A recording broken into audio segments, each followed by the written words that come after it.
이겨낼 수 있는 세상이 아니지만 주님, 그것보다 그 세상보다 강하신 하나님의 손길을 의지하기를 원합니다. 그 하나님의 손길이 언제나 우리를 인도하시고 우리를 절대로 버리지 않으시는 하나님이시라는 것을 기억하며 오늘 저의 삶을 받아주시옵소서. 모든 영광 주님께 올려드리기를 원하고 주님 수용하기를 원합니다.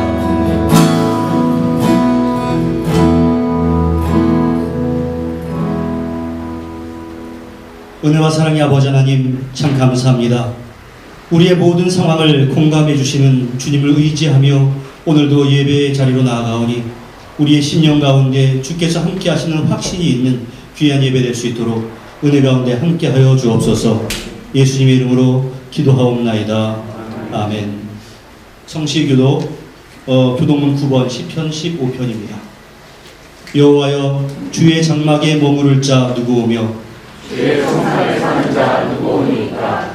정직하게 행하며 공의를 실천하며 그의 마음에 진실을 말하며 그의 혀로 남을 허물하지 아니하고 그의 이웃에게 악을 행하지 아니하며 그의 이웃을 비방하지 아니하며 그의 눈은 망령된 자를 멸시하며 여호와를 두려워하는 자들을 존대하며 그의 마음에 소원한 것은 해로울지라도 변하지 아니하며 이자를 받으려고 눈을 부어주지 아니하며 뇌물을 받고 무죄한 자를 해하지 아니하는 자이니 이런 일을 행하는 자는 영원히 흔들리지 아니하리이다. 아멘. 전능하사 천지를 만드신 하나님 아버지를 내가 믿사오며 그의 아들 우리 주 예수 그리스도를 믿사오니 이는 성령으로 잉태하사 동정녀 마리아에게 나시고 본디오 빌라도에게 고난을 받으사 십자가에 못 박혀 죽으시고 장사한 지 사흘 만에 죽은 자 가운데서 다시 살아나시며 하늘에 오르사 전능하신 하나님 우편에 앉아 계시다가 저리로서 산자와 죽은 자를 심판하러 오시리라. 성령을 믿사오며 거룩한 공회와 성도가 서로 교통하는 것과 죄를 사하여 주시는 것과 몸이 다시 사는 것과 영원히 사는 것을 믿사옵나이다. 아멘.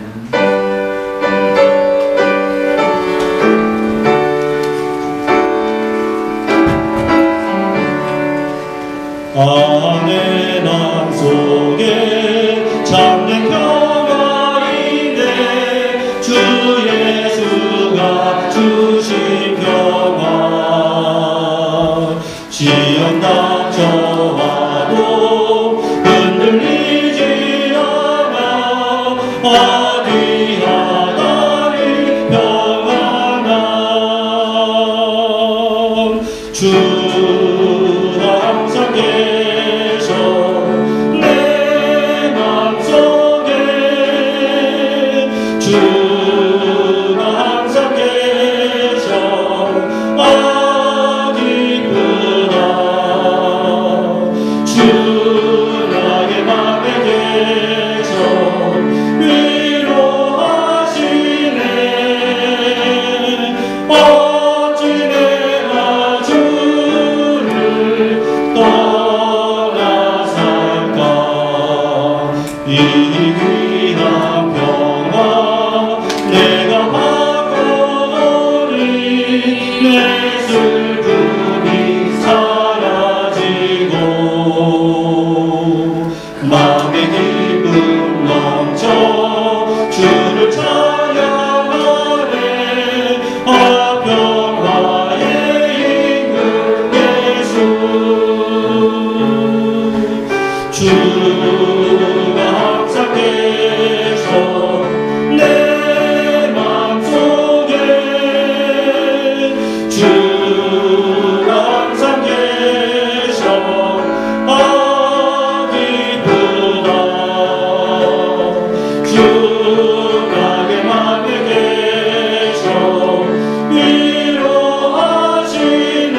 같이 기도드리겠습니다.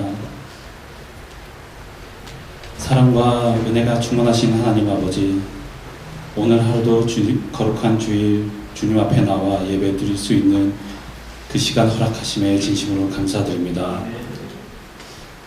저희의 죄인된 삶이 주님의 자녀로 주님의 자녀답게 살아간다는 것이 정말로 쉽지 않은 일임을 고백합니다. 죄악이 저희의 삶을 주관하기에 내버려 두는 것이 쉬워 저희의 마음을 악이 주관하는 대로 허락하고 더욱 그 선악을 구별하는 지혜의 눈이 어두워지는 것을 방관한 채 살아가는 저희의 마음, 그 삶을 부디 주님께서 붙잡아 주시고 부디 주님의 말씀만 붙잡고 그 속에 지혜를 강구하며 살아가게 주님 아버지 저희 삶 주관하여 주시옵소서.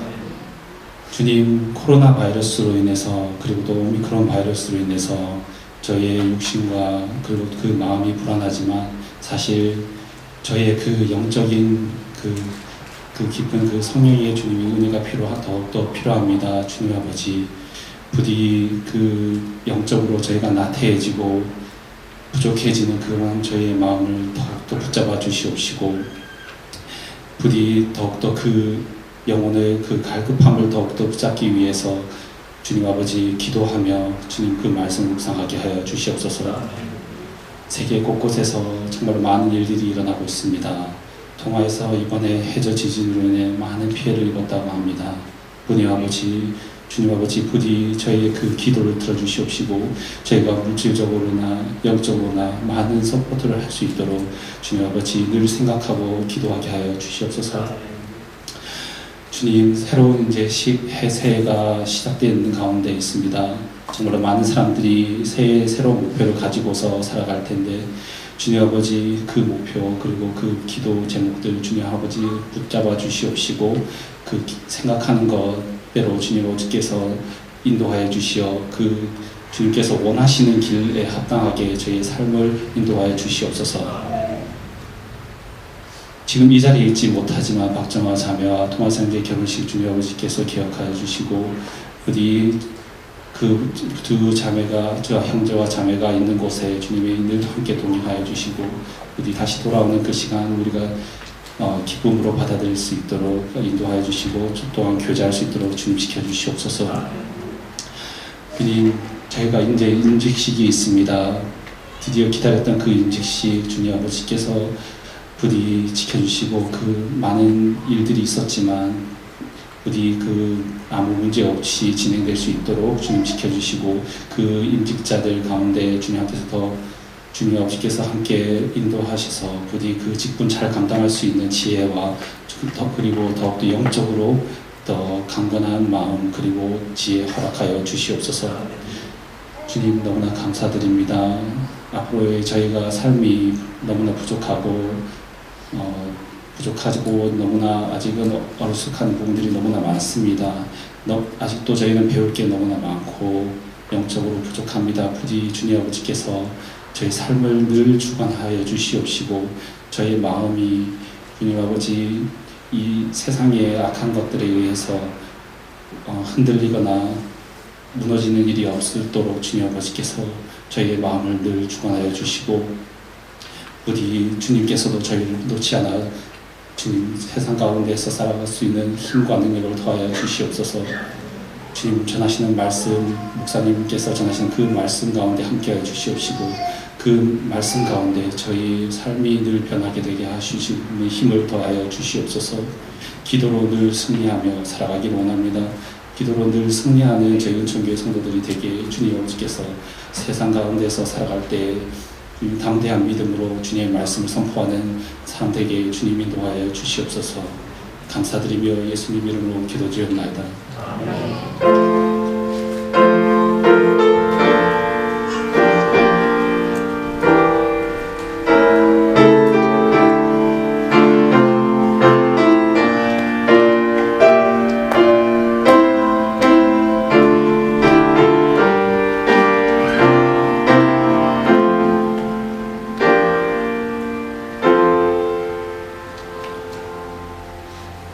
오늘 우리에게 허락하신 하나님의 말씀은 신약성경 마태복음 3장 13절부터 17절까지의 말씀입니다.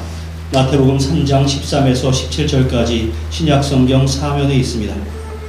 교독하겠습니다. 이때 예수께서 갈릴리로부터 요단강에 이르러 요한에게 세례를 받으려 하시니 요한이 말리기를 내가 당신에게서 세례를 받아야 할 터인데 당신이 내게로 오시나이까. 예수께서 대답하여 이르시되 이제 허락하라.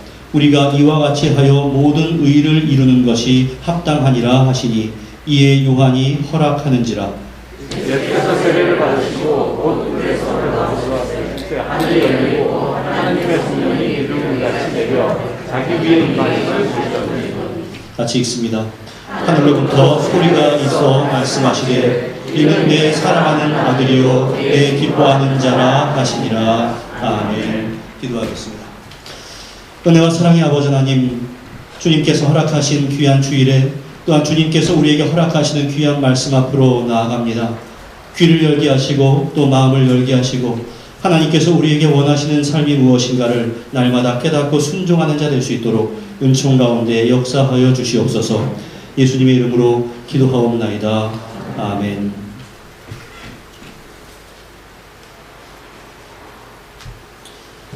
지난 주일에는 세례 요한의 등장에 대해서 여러분들에게 소개한 바가 있습니다.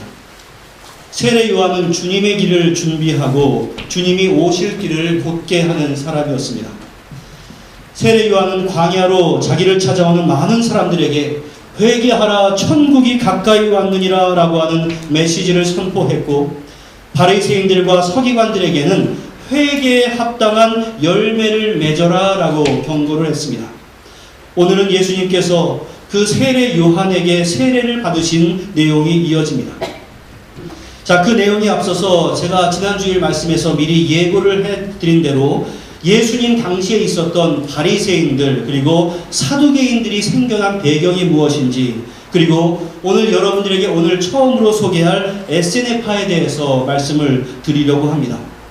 그 배경에 대해서 우리가 이해할 수 있으면 세례 요한의 등장 그리고 예수님의 광야에서의 사역 또한 신약 성경의 많은 부분에 대한 이해가 더 깊어질 수 있기 때문에 그렇습니다. 자, 여러분들 지금부터 진행이 되는 것은 좀 역사 강의 같은 그러한 내용을 담고 있어요. 그렇기 때문에 여러분들 좀 낯선 단어가 이루어질 것이고 또 그렇기 때문에 좀 더 잘 집중을 해서 들어주시면 감사하겠습니다. 자, 구약성경 말라기를 끝으로 하나님께서는 아무런 선지자를 보내주지 않았습니다. 그 시기를 하나님의 침묵의 기간이다 이렇게 역사적으로 말을 합니다. 그런데 그 기간 동안에 이스라엘 민족들은 바벨론에 이어서 페르시아 그리고 헬라 또 로마의 지배를 받습니다. 따라해 주십시오. 바벨론, 페르시아, 헬라, 로마. 자, 이러한 역사가 쭉 진행이 됩니다. 그런데 주전 330년에 헬라의 알렉산더 대왕은 자신이 지배하는 모든 영토에 그리스의 사상과 언어와 종교를 보급합니다. 그것을 바로 우리가 많이 들어왔던 헬레니즘이라고 부릅니다. 그 전까지 이스라엘 백성들은 구약 성령을 모태로 하는 헤브라이즘이라고 하는 그러한 사상을 바탕으로 역사가 이끌어져 왔는데 바로 저 때부터 헬레니즘이라고 하는 사상을 지배를 받게 됩니다. 왜냐하면 주전 3세기에 헬레니즘의 왕국이었던 이집트의 프톨레미 왕조의 지배를 받게 되고 또한 주전 2세기부터는 또 다른 헬레니즘의 왕국이었던 시리아의 셀러우커스라고 하는 그 왕조의 지배를 받게 됩니다. 이처럼 수백 년 동안의 그러한 문화의 배경을 지배를 받다 보니까 자연스럽게 헬레니즘으로 이스라엘의 문화도 동화가 되었습니다. 그 결과 유대 사회는 언어, 문화, 사상, 종교 등 모든 면에 있어서 헬레니즘화 되었고 정치 권력마저도 헬레니즘 권력의 좌우가 됩니다. 그리스의 문화에 완전히 동화가 되었다 이러한 의미입니다. 그렇게 유대 종교가 점차 정체성을 잃어가면서 다시 말해서 헤브라이즘의 문화가 점점 정체성을 잃어가면서 헬레니즘에 동화되어가는 시기가 바로 하나님께서 아무런 말씀을 하지 않으셨던 중간기 그 침묵기의 시간이었습니다. 그러다가 주전 168년에 저기 나오는데 노란색으로요. 셀로커스 왕조에 대항해서 유대인의 정체성을 우리가 회복해야 한다라고 하는 반란이 유대 민족 가운데서 일어납니다. 바로 그것을 마카비 전쟁이라고 또는 마카비 반란이라고 부릅니다. 그리고 유대인들은 이 전쟁에서 승리를 하게 되는데 그 결과로 아주 잠시 동안이지만 유대인들로 이루어진 독립 왕조인 하스몬 왕조가 그 땅 가운데서 창설이 됩니다. 왜냐하면 이 전쟁을 주도했던 가문이 하스몬 가문이었기 때문에 그렇습니다. 여기까지 따라오겠습니까? 알렉산더 또 쭉 이어진 그 헬레니즘의 문화 가운데 있다가 마카비 전쟁이 일어났다 이러한 말입니다. 그런데 이러한 와중에 주전 168년 전으로 변질되던 유대교의 종교를 너무나 마음 아파하던 사람들이 있었습니다. 우리는 하나님만을 섬기는 그러한 민족인데 성경만을 바탕으로 살아가는 그러한 민족인데 우리가 어떻게 이러한 이방 문화에 쩌들 수 있는가라는 그러한 안타까운 마음을 가지고 유대 종교의 환멸을 느껴서 광야로 뛰쳐나간 사람들이 있었습니다. 바로 그러한 사람들을 경건한 사람들이라고 하는 의미의 하시딤이라고 불렀습니다. 자, 여기서부터 유대인들의 종교가 또 유대인들의 분파가 어떻게 나뉘는지 한번 집중해서 들어보시기를 바랍니다. 변질된 유대 종교와 여기에서 분리돼서 광야로 나갔던 그 사람들을 하시딤이다라고 말씀을 드렸는데, 그런데 마카비 전쟁을 통해서 하스몬 가문이 이제 권력을 회복하니까, 그리고 왕조를 세우니까 밖으로 나갔던 하시딤 그룹 가운데서는 변화가 생깁니다. 어떤 것이냐면, 야, 우리 유대 종교가 실권을 회복했구나, 우리 유대인들의 왕조를 세웠구나 라고 하면서 하스몬 가문으로 들어온 사람들이 있었는가 하면 여전히 광야에 남아있는 무리들도 있었습니다. 그런데 이 하스몬 가문의 그 권력, 왕조로 들어오는 이 무리들을 의로운 자들이라는 의미의 사두개라고 하는 명칭으로 불렀습니다. 여기에서 바로 사두개인이 생겨난 겁니다. 바로 권력과 친밀한 사람들이었습니다. 그런데 주전 142년에 이 하스몬 가문에서 왕과 대제사장의 직분을 겸하는 일이 발생합니다. 다시 말해서 정치와 종교가 결합하는 재정일치 사회가 된 것입니다. 이것은 이스라엘 백성들은 도저히 이해할 수 없는 일이었습니다. 왜냐하면 왕은 따로 있었고 하나님의 제사장은 따로 있는 것이 그들이 전통적으로 가지고 있었던 역사였기 때문에 그렇습니다. 그런데 이것을 찬성하는 무리들이 있었고 하스몬 왕이 대제사장의 직분을 감당하면 안 된다라고 반대하던 사람들이 있었습니다. 그런데 여기서 그것을 찬성하면서 왕궁으로 중용된 사람들이 바로 사두개인들이고, 구별된 사람들이라고 하는 이름으로 이것에 반대하는 사람의 배척된 사람들, 이 사람들이 바로 바리새인들입니다. 그래서 바리새인들은 그것 때문에 더 철저하게 율법을 지키려고 애써왔던 것이고, 더 철저하게 그 말씀이 무엇인가를 연구했던 바로 그러한 사상적인 배경이 사두개인과 바리새인으로 나눠지게 된 것입니다. 그래서 주전 142년에 바리새인이라고 하는 명칭이 이러한 배경으로 등장을 하게 된 겁니다. 주전 142년부터 예수님 오실 때까지 이 사두개인들과 바리새인들은 정반대적인 입장을 가지고 권력을 놓고 늘 대척점에서 싸웠던 원수 같은 사람들이었습니다. 자, 여기서까지 여러분들 사두개인과 바리새인들 이해하십니까? 뭐 당장 이해 못하셔도 집에 가서 다시 한번 잘 들어보시기 바랍니다. 반면에 이러한 하스몬 가문의 권력과는 아무런 상관없이 그 안으로 들어오지 않고 광야에 계속해서 머물러 있었던 사람들이 있었는데, 바로 그 사람들을 아까 하시딤이라고 불렀었죠. 그런데 바로 그 경건한 사람들이라고 하는 이름의 하시림을 그리스어로 에세노이라고 번역을 해서 여기서 에스테네라고 하는 명칭이 나왔는데, 바로 요세푸스라고 하는 역사가에 의해서 최초의 그 기록이 등장을 합니다. 바로 그 사람들이 제가 지금 여러분들에게 설명을 드리고 싶은 에세네파가 되는 겁니다.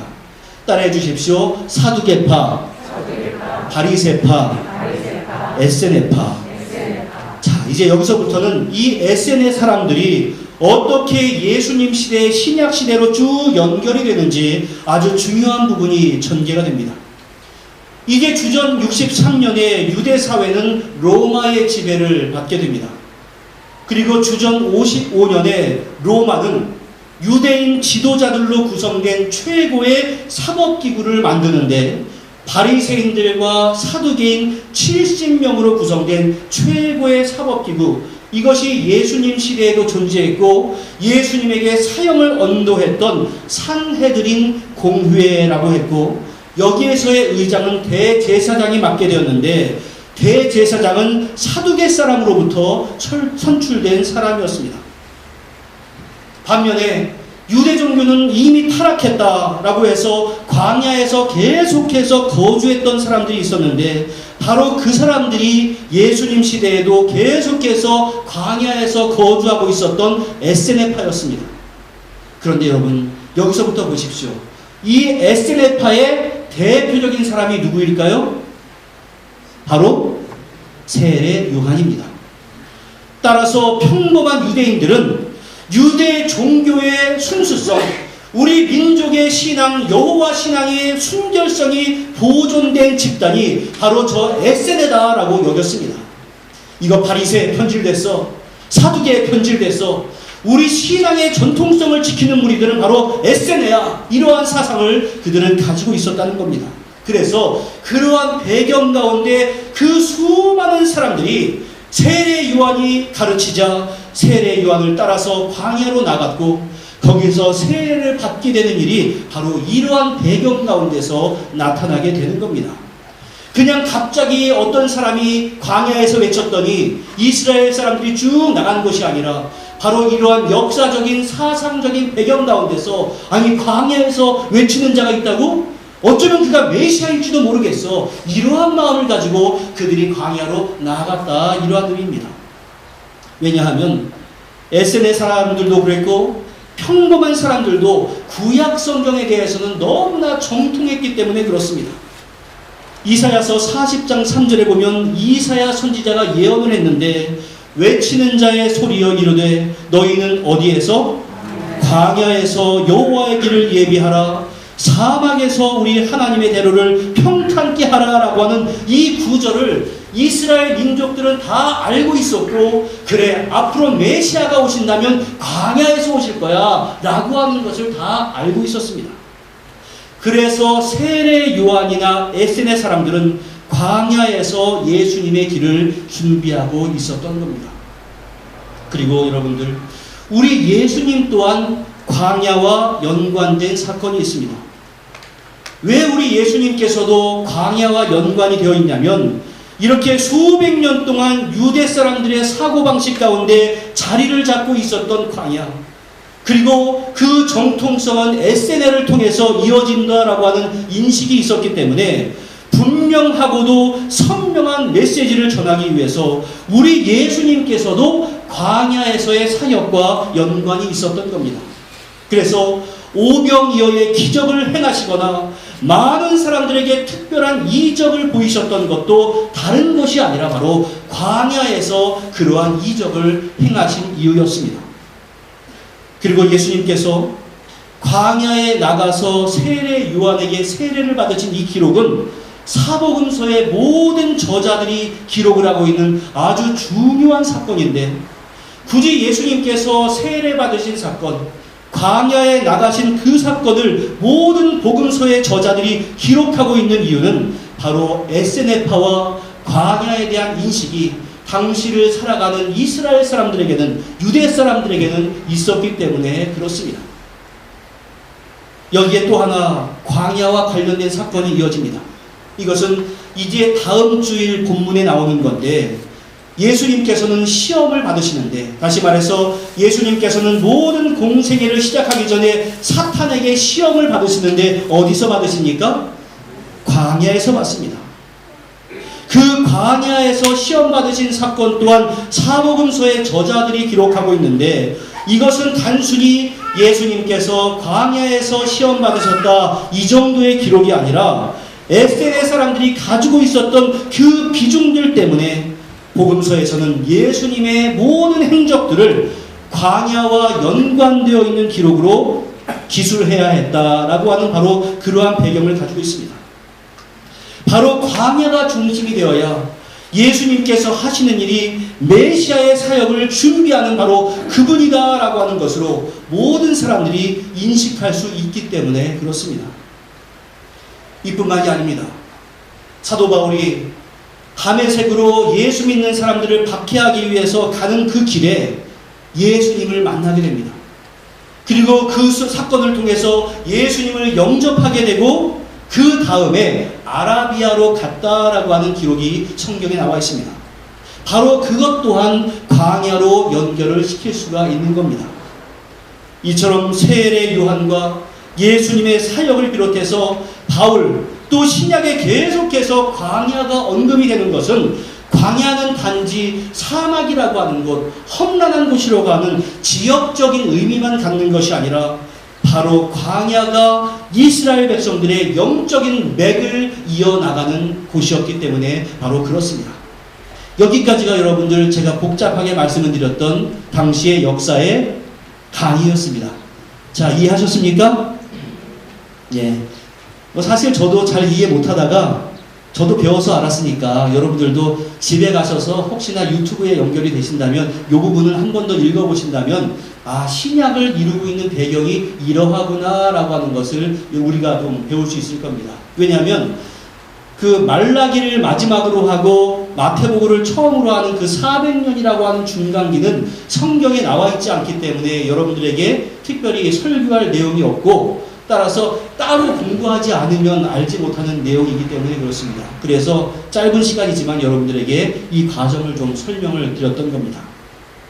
그런데 이러한 광야 중심의 역사에서 여러분들께 영적으로 좀 권면하고 위로하고 싶은 내용들이 있습니다.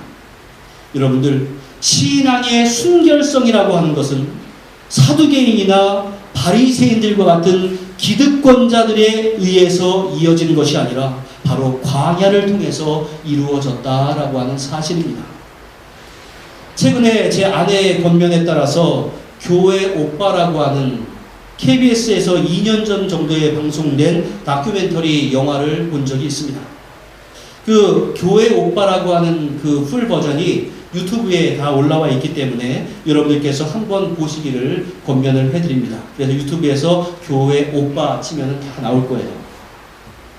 어느 젊은 가장이 암과 투병을 하면서 결국 주님을 만나는 때까지 과정을 다큐멘터리로 기록을 하고 있는데, 한 사람의 투병 과정과 결국에 주님을 만나는 것으로 마치는 그 다큐멘터리를 제가 1시간 반 정도 시청하는 것이 마음은 편치가 않았습니다. 마지막에 그 암에서 회복되어서 건강해졌다라고 하면 너무나 좋을 것 같은데 그러지 않아서 참 속이 상했습니다. 그러나 그 고난의 과정 가운데서도 하나님과의 관계를 최우선으로 하고 오히려 그 투병의 과정 가운데서 감사와 복음 전파의 사명으로 신앙의 순결을 지켜나가는 그분을 보면서 바로 그 평신도의 모습, 아주 신앙의 거인과 같은 그러한 모습을 보았습니다. 비록 스데반처럼 돌에 맞아서 죽는 그러한 상황은 아니었지만 그 모든 상황을 보면서 정말로 하나님이 기뻐하시는 순교자와 같은 모습이구나라고 하는 그러한 모습을 그 가운데서 발견할 수 있었습니다. 여러분들, 예수님 시대에 신앙의 순결성이 모든 것이 화려하고 잘 되는 것처럼 보이는 그 왕궁을 통해서가 아니라 광야를 통해서 이루어진 것을 보면서 우리 신앙의 정수는 왕궁이 아니라 광야에서 발견이 되고 더욱더 커질 수 있다라고 하는 것을 분명히 기억할 수 있기를 주님의 이름으로 간절히 축원합니다. 그리하여서 우리 인생 가운데 때로는 광야를 맞이한다 할지라도 세례 요한이 예수 그리스도를 준비하였던 바로 그 광야, 그리고 우리 예수님께서 사역을 시작했던 그 광야를 통해서 우리의 신앙의 순결성이 유지될 수 있음을 믿고 여러분들 위로를 얻을 수 있기를 간절히 부탁을 드립니다. 여러분들 인생의 광야는 바로 축복의 땅입니다. 따라해 주십시오. 인생의 광야는 축복의 땅이다. 우리가 여러분들 광야를 즐거워할 리는 없습니다. 인생 가운데 고난을 어떻게 즐거워할 수 있겠습니까? 하지만 그 고난 가운데서 하나님과의 자세가 어떻게 이어질 수 있는가? 그 광야 가운데서 내가 하나님을 어떻게 발견할 수 있는가? 그 말씀이 나의 삶과 나의 가정 가운데서 어떻게 움직일 수 있는가? 이것을 내가 바라면서 천국의 소망을 이룰 수 있다면 여러분들 우리 인생의 광야는 축복입니다. 바로 그 위안을 여러분들 얻으시고 혹시 여러분들께서 지금 순탄한 삶을 살고 있기 때문에 그저 이것이 하나님께 감사의 제목이다라고 여겨진다면 물론 그것이 감사의 제목이지만 혹시 주여 내가 사두개인과 같은 삶을 살고 있지 않는가 돌아보게 하옵소서라는 영적인 각성을 하시고 혹시 여러분들의 삶이 지금 이 순간이 너무나 힘들어서 광야 같다 여겨진다 할지라도 주여 광야를 통해서 이어졌던 신앙의 순결성을 나도 지킬 수 있도록 믿음을 더해 주옵소서라고 하는 그러한 영적인 간구가 있을 수 있기를 주님의 이름으로 간절히 부탁을 드립니다. 자, 이제 오늘 본문입니다. 이제 예수님께서 세례 요한에게 세례를 받으신 사건입니다. 예수님께서 갈릴리에서 요단강에 이르러서 요한에게 세례를 받으려고 할 때였습니다. 이때 예수께서 갈릴리로부터 요단강에 이르러 요한에게 세례를 받으려 하시니 이때 예수님은 대략 30세 정도의 청년이었고 그는 이제 하나님께서 주신 사명을 완수하기 위해서 공생애를 막 시작하려고 하는 그러한 때였습니다. 그런데 예수님의 공적인 사역의 시작을 예수님은 요한에게 세례를 받는 것으로 잡으셨습니다. 이것은 예수님이 지극히 겸손한 모습을 보여주는 자세였습니다. 그리고 죄 없는 몸으로 죄인과 동일하게 세례를 받으려 하신 것은 하나님에 대한 절대적인 순종의 모습이었습니다. 그런데 그 예수님께서 자기에게 세례를 받으려고 하니까 세례 요한은 깜짝 놀라가지고 나는 그렇게 할 수 없습니다 라고 예수에게 말합니다. 요한이 말려 이르되 내가 당신에게 세례를 받아야 할 것인데 당신이 어떻게 나에게 옵니까? 세례 요한은 그 예수님이 자신이 그토록 기다리고 있었던 그리고 자신이 길을 평탄하게 하고 있었던 메시아다라고 하는 것을 알아보았기 때문에 그렇습니다. 그리고 내가 지금 베푸는 세례는 죄사함의 세례인데 죄가 아무것도 없으신 그 예수님께서는 세례를 받을 이유가 없었기 때문에 내가 예수님 앞에 세례를 주는 것은 감당할 수 없습니다 라고 이야기를 한 것이었습니다. 여러분, 당시의 현실적인 면을 보자면 당시 세례 요한은 정말로 인기가 많은 사람이었습니다. 많은 사람들에게 자기에게 몰려들어서 세례 요한의 제자가 되기를 원했고 내가 이러한 죄가 있습니다 라고 하면서 고백하기 시작했고 심지어 어떤 사람은 그 세례 요한을 메시아로 여기면서 지켜 세우려고 하고 있었던 바로 그러한 상황이었습니다. 따라서 얼마든지 세례 요한은 우쭐해질 수 있는 그러한 상황이었습니다. 그리고 자기도 모르는 사이에 어깨에 힘이 들어갈 수도 있는 그러한 순간이었습니다. 그에 반해서 우리 예수님은 한 30세 정도의 청년이었고 사람들에게 전혀 알려지지 않은 멸시당하고 있었던 나사렛 출신의 사람이었고 또 가난한 가정이었기 때문에 남루한 참새였을 것이고 어디 하나 세례 요한과 비교해봐서 우리 예수님이 우월한 면이 하나도 없었습니다. 그러나 영적인 눈으로 예수님을 알아본 세례 요한은 바로 그분이 메시아구나라는 것을 알았습니다. 그래서 자신이 예수님에게 세례 주는 것을 거부한 겁니다. 바로 이러한 상황이라고 한다면 우리 예수님께서 그래 네가 메시아를 제대로 볼 수 있는 영안을 가졌구나 라고 하면서 세례 요한을 칭찬하는 것으로 그 상황이 정리가 될 수 있었을 겁니다.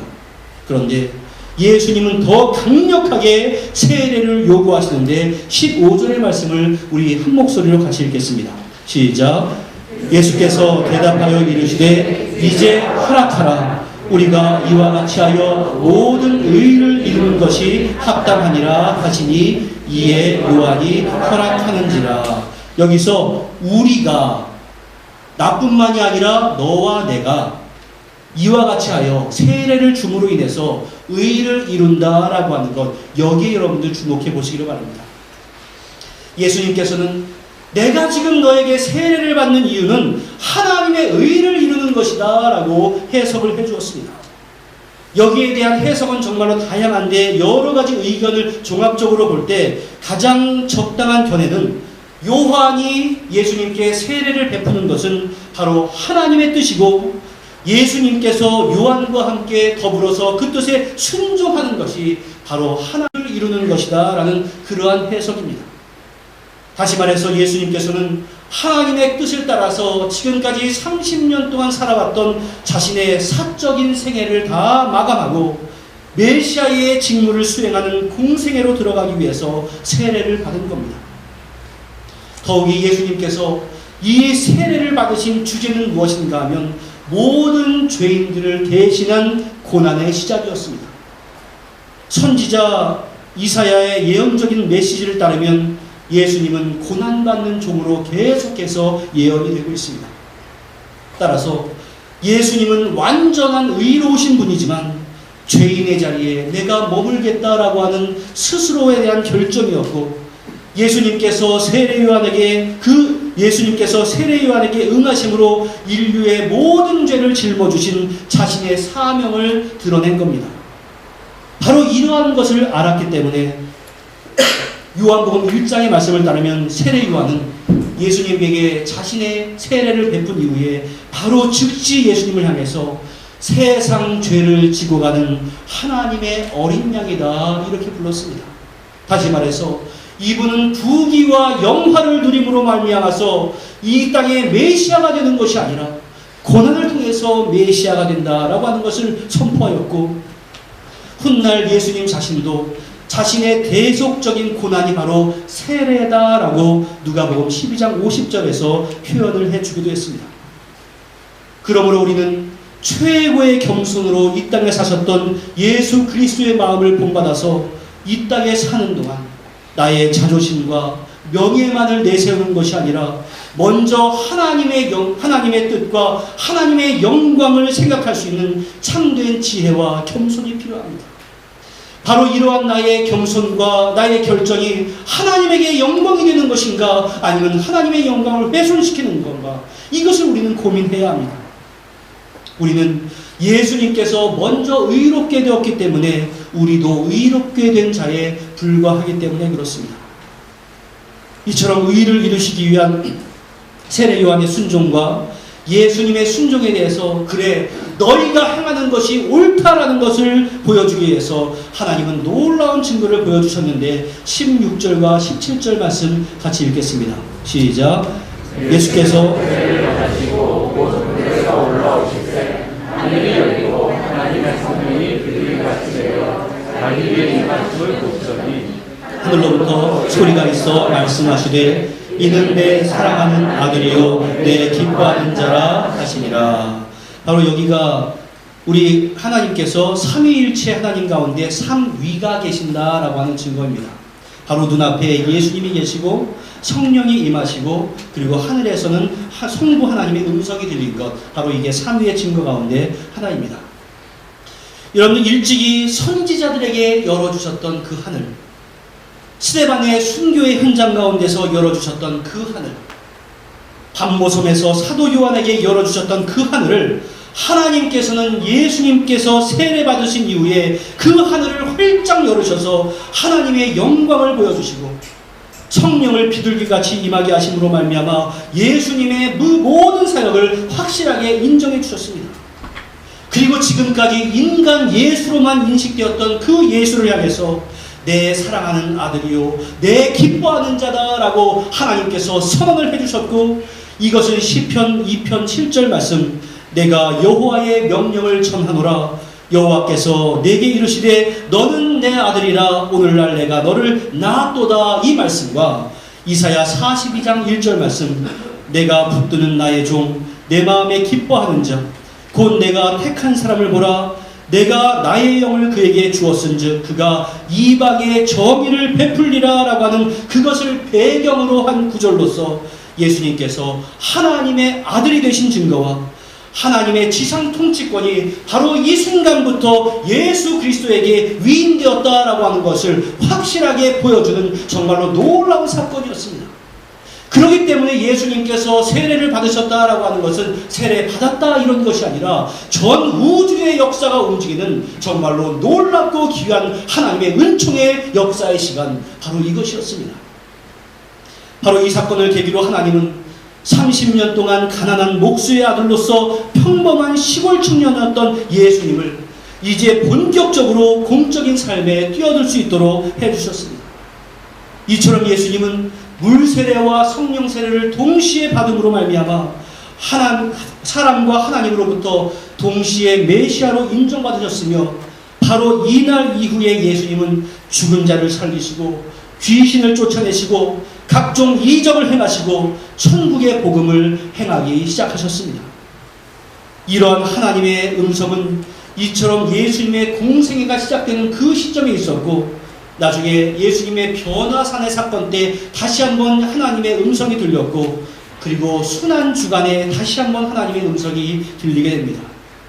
이것은 그리스도의 구속사역 전체가 전적으로 하나님의 계획과 하나님의 뜻과 연관이 되었다는 것과 메시아에 대한 인간의 환영이나 배척과는 아무런 상관없이 성자 예수님에 대한 성부 하나님의 사랑이 예수님의 일생을 지배하셨다라고 하는 것을 선언적으로 보여주는 그러한 일이 되었습니다.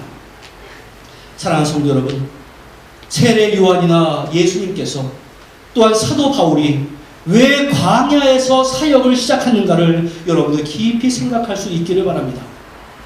우리 인생의 광야는 우리에게 절망이 아니라 하나님의 역사의 시작이요 하나님의 뜻을 더욱더 깊이 알게 해주는 축복의 현장이 될 수 있습니다.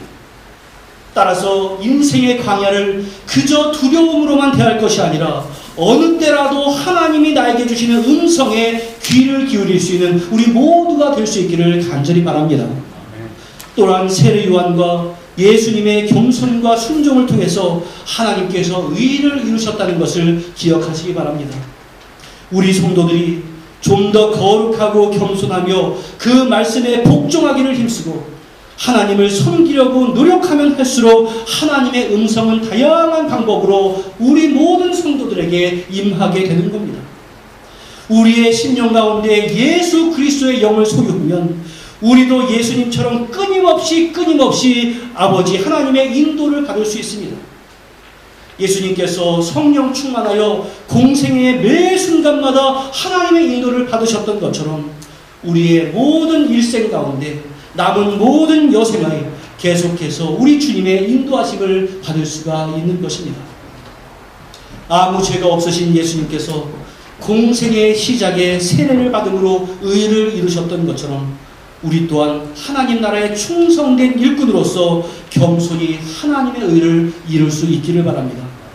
주님께서 세례를 통해서 자신의 희생을 보이셨던 것처럼 우리도 그러한 인생을 살아갈 수 있는 그러한 성도들이 될 수 있기를 간절히 부탁을 드립니다. 그리함으로 예수님께서 들으셨던 이는 내 사랑하는 아들이요 내 기뻐하는 자다라고 하는 그 하나님의 인정과 칭찬을 우리의 일생 동안 들을 수 있는 우리 모두가 다 될 수 있기를 주님의 이름으로 간절히 축원합니다. 따라해 주십시오. 이는 내 사랑하는 아들이요 내 기뻐하는 자라. 기도하겠습니다. 은혜와 사랑의 아버지 하나님, 참된 영적인 총명은 부귀와 영화를 통해서 이루어지는 것이 아니라 광야를 통해서 이루어진다는 것을 말씀을 통해서 배우게 되었습니다. 우리가 광야가 불편하다 할지라도 두려워하지 않게 하시며 그 광야 가운데서 하나님의 뜻과 온전하신 계획이 무엇인가를 발견하고 깨달을 수 있도록 주여 도와주시고 예수 그리스도께서 겸손과 순종을 통해서 하나님의 의를 이루셨던 것처럼 우리도 어떠할 때든지 겸손과 순종을 통해서 하나님의 의를 이루어갈 수 있도록 도와주시고 우리의 일생 가운데 너는 내 사랑하는 아들이다. 내가 기뻐하는 자다라고 하는 음성을 마음 가운데 항상 들을 수 있도록 역사하여 주옵소서. 예수님의 이름으로 기도하옵나이다. 아멘.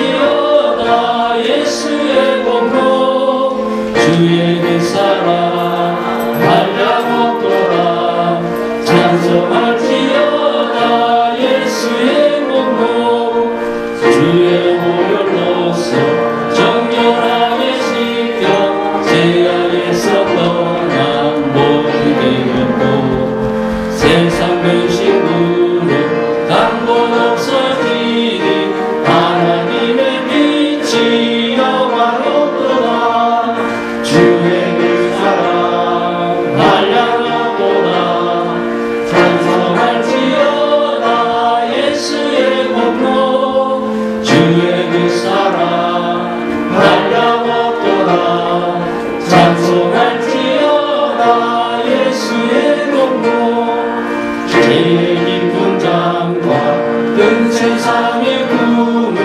어서 깨어나라 나의 친구여 은혜 받는 날과 구원 얻을 때가 지금 온 세상에 선포되었네 주의 그 사랑 한량없도다 찬송할지어다 예수의 공로 주의 그 사랑 한량없도다 찬송할지어다 예수의 공로. 아멘. 강구 말씀드리겠습니다. 주보로 참조하시기 바랍니다. 오늘 처음 오신 분이나 은총에 방문하신 모든 분께 주님의 이름으로 환영합니다. 또 마음을 정하시는 대로 등록해 주시면 감사하겠습니다. 또 수요 예배를 대체하기 위하여 갈라디아서 음성 메시지를 전하고 있습니다. 깊은 은혜의 말씀 드리시기 바랍니다. 또 예배 후 정해진 구역에 대한 청소에 협조해 주시기 바랍니다. 또 예배당에 들어오실 때는 항상 뉴질랜드 코비드 패스와 스캔해 주시고 백신 패스를 확인하여 주시길 바랍니다. 또한 통과 광고입니다. 해저 지진으로 인해 통과에 큰 피해가 있습니다. 주방 쪽에 박종윤 선교사님의 긴급 선교 편지를 읽어보시고 기도해 주시기 바랍니다. 또한 여러 단체에서 후원 요청이 있는데 후원 방안에 대해서는 우리 당회에서 논의해서 공지하겠습니다. 또 올해 신년 축복 신방은 신호등 시스템 어린이 때 시행하도록 하겠습니다. 또한 다만 그 전에 받기를 원하시는 분은 항상 담임 목사님께 연락해 주시기 바랍니다. 또 우리 박정아 자매와 토마스 형제의 결혼식 예식이 오늘 토론토에서 있습니다. 교회의 사랑과 기도에 대해 감사의 마음 그리고 오클랜드에 와서 다시 인사하겠다는 소식을 전해왔습니다. 기도해 주시기 바랍니다. 또한 청년부 주최 릴레이 기도회가 29일 토요일부터 토요일 오전 8시부터 오후 8시에 있습니다. 또 기도 제목을 적어서 우리 청년부에게 전해주시기 바랍니다. 또 우리 교회 장로 또 안수집사 임직검사 침식이 2월 5일 토요일 2시에 거행됩니다. 성도들 많은 기도 부탁드리겠습니다. 이상입니다.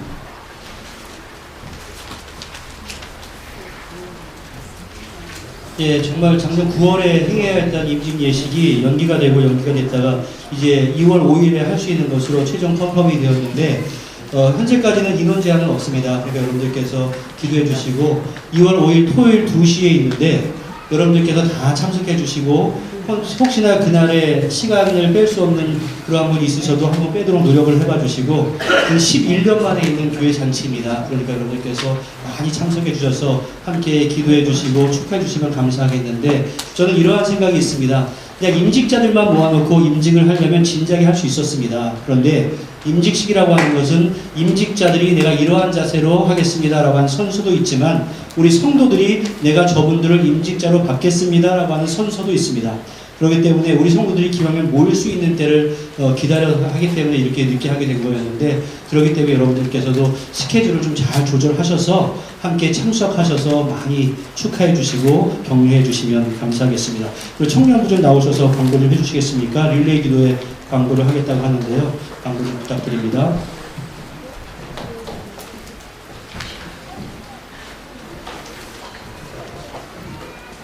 안녕하세요. 저희 이번 주 토요일에 청년부에서 은총교회 릴레이 기도회를 진행하려고 합니다.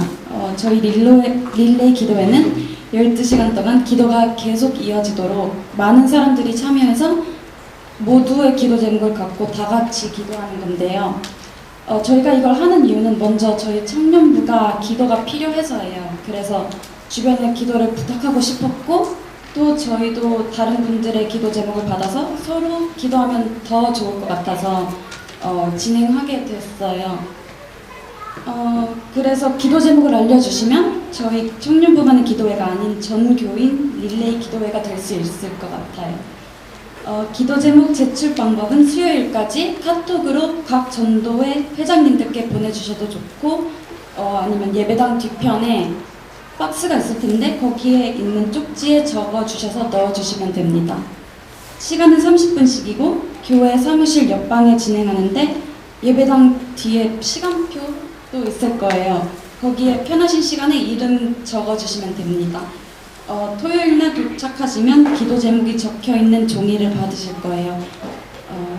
교회로 못 오시지만 기도회에 참여하고 싶으시다면 저희가 그 시간대에 기도 제목을 보내드려서 집에서도 참여하실 수 있게 도와드리겠습니다. 혹시 궁금한 게 더 있으시다면 저나 광호 오빠나 로나 집사님에게 물어봐 주세요. 감사합니다.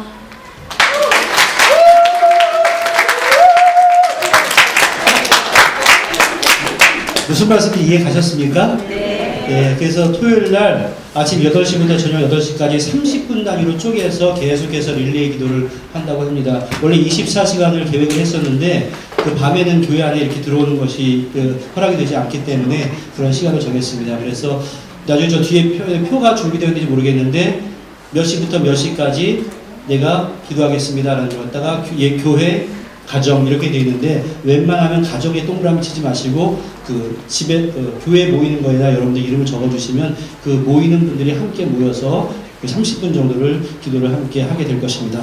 많은 협조를 부탁드리겠고요. 우리 박정화 자매와 토마스 형제는 여기 시간으로 오늘 새벽 5시에 결혼을 했습니다. 그러니까 이미 부부가 되었고요. 많은 감사의 표시를 해왔기 때문에 여러분께서 나중에 축하를 많이 해주시고, 또 가능하시면 뭐 카톡으로 축하한다고 보내줘도 큰 기쁨이 될 것 같습니다. 우리 이번 1월 29일이 우리 박순희 집사님의 생일입니다. 저기 앉아있는데 집사님 축하합니다.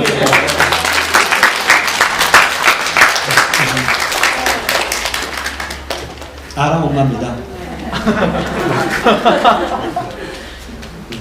우리 감사의 제목을 함께 나누겠습니다. 주님의 뜻에 순종하는 한 해 되게 하여 주옵소서. 범사에 항상 감사드립니다. 범사에 항상 감사드립니다. 항상 함께 계셔서 우리 삶을 인도해 주시는 예수님께 감사드립니다. 주님의 은혜로 신방되었음을 감사합니다. 주님 범사에 감사합니다. 나의 연약함을 아시고 늘 동행 보호하시는 주님의 은혜에 감사합니다. 신방에 대해서도 잠깐 말씀을 드려야 할 것 같은데요. 왜 신방을 이렇게 쭉 못하냐면 제가 움직이는 동선이 선이 되지 않게 하기 위해서입니다. 그래서 이 가정 갔다가 저 가정 갔다가 저 가정 갔다가 이렇게 연결이 되어버리면 혹시나 문제가 될 수 있기 때문에, 그래서 함께하는 신방은 못하는 것이고, 제가 점으로 하는 신방은 여러분들 가능하니까 여러분들께서 필요로 하신 분들께서는 연락을 주시면 그렇게 감당을 하도록 하겠습니다. 기도하겠습니다. 은혜와 사랑의 아버지 하나님, 주님의 은총과 사랑 가운데 예배드릴 수 있는 것이 얼마나 크나큰 은총이요 감사의 제목인지 모릅니다. 이 시간 우리가 또한 귀한 예물을 바쳐드리오니 물질 가운데 함께 하시고 드리는 손길 가운데 함께 하시고 날마다 격려해 주시고 위로해 주셔서 하나님의 놀라운 권세와 능력이 이 모든 사역을 통해서 또 이 재물을 통해서 드러날 수 있도록 은혜 가운데 함께하여 주시옵소서. 드리는 손길 또 드리지 못하는 안타까운 손길 주님께서 함께 격려해 주시고 위로하여 주시옵소서. 예수님의 이름으로 기도하옵나이다. 아멘.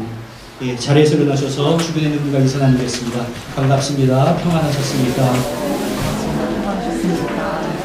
예, 건강하셨어요. 예, 마음껏 손을 꽉 잡고 막 안고 있으면 좋겠는데 참 아쉬움이 있습니다. 그날이 오기를 기대합니다. 우리 주님의 사랑이 이곳에 가득하기를 찬미합니다.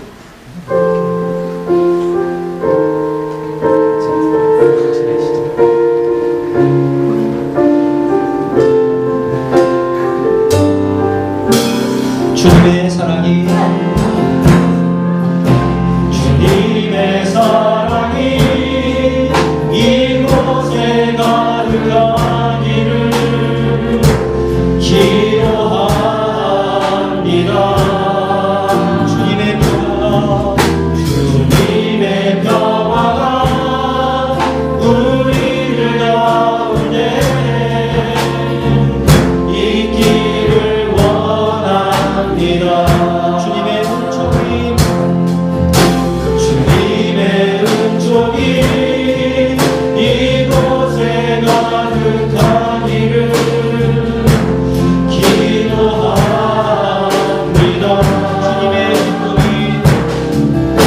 주님의 기쁨이 우리들 가운데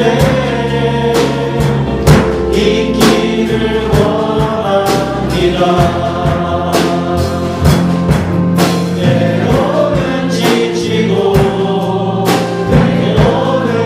고뇌도 주만을